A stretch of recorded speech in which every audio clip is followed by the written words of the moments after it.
না, শয়তান আমাকে সর্ব অবস্থায় দখল করে নিছে। নাউজুবিল্লাহ। এই জন্য আমরা শিক্ষা গ্রহণ করতে হবে। যদি আল্লাহকে ডাকেন, আল্লাহ আপনাকে ডাকবে, আপনার ডাকের মধ্যে সাড়া দিবেন। আজকের মাহফিল থেকে আমরা ওয়াদা নেই, আল্লাহকে যেখানেই ডাকবেন সেখানে আল্লাহ উপস্থিত আছে। আছে কিনা নাই বলে? খুতবার মধ্যে ইমাম সাহেব সানি খুতবার মধ্যে বলে কি বলে না?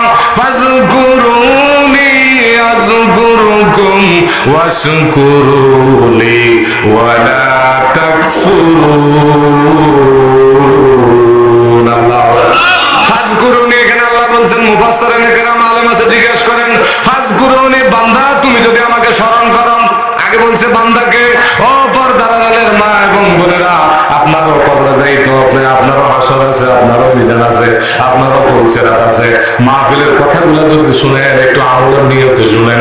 আপনি যদি আল্লাহকে স্মরণ করেন, আল্লাহ রাব্বুল আলামিন বলেন ফাজকুরুনি, ও দুনিয়ার মানুষ তোমরা শুনে রাখো, তোমরা যদি আমাকে স্মরণ করো, ফাজকুরুনি আযকুরুকুম, আমি আল্লাহ তোমাদেরকে স্মরণ করব।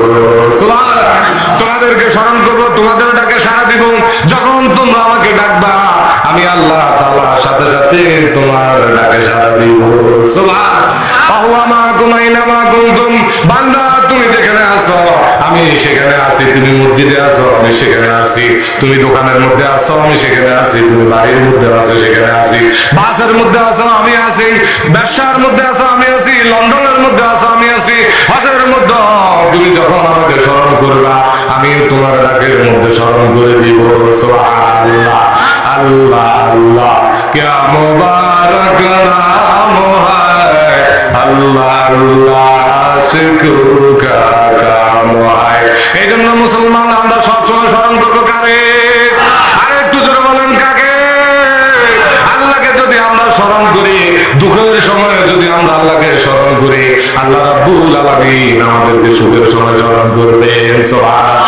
আর যদি বান্দা আমরা যদি সুখের সময় আল্লাহকে স্মরণ করি, আল্লাহ আমাদেরকে দুঃখের সময় স্মরণ করবেন। আল্লাহর মতো আপন এই জমিনে আর কেউ নাই। কথা ঠিক কিনা বলেন? এই দুনিয়ার সব স্বার্থপর, আল্লাহর মতো আপন আর কেউ নাই। সূরা ইখলাসের মধ্যে আল্লাহ তাআলা প্রমাণ দিয়ে দিলেন। সবাই সূরাটা পড়েন, সবাই বলেন কুল হুয়াল্লাহু আহাদ আল্লাহুস সামাদ লাম ইয়ালিদ ওয়া লাম ইউলাদ ওয়া লাম ইয়াকুল লাহু কুফুয়ান আহাদ। পড়তে ভালো লাগে কি লাগে না বলেন?